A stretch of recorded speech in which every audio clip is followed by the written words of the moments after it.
Really important note on the front wheel on these BMWs. When I got it,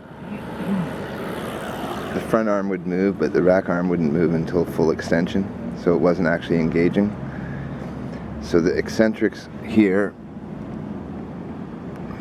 right there, with the Allen key and the nut locking it. And it's important that you always make sure that both arms are starting to engage at the same time, so that both have movement.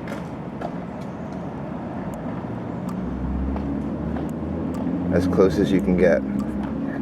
And because this shoe was rubbing, or not rubbing, the front's out now, so it's shallower. So it will engage after the rear shoe wears down.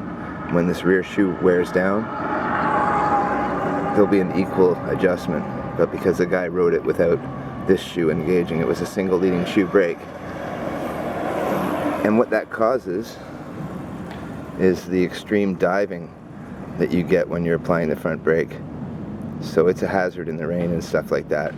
So make sure that your two arms are engaging at the same time. Adjust this screw in the center of the fixed screw, the set screw here, the Allen screw, and then make sure that you're activating the rear arm at the same time as the front arm.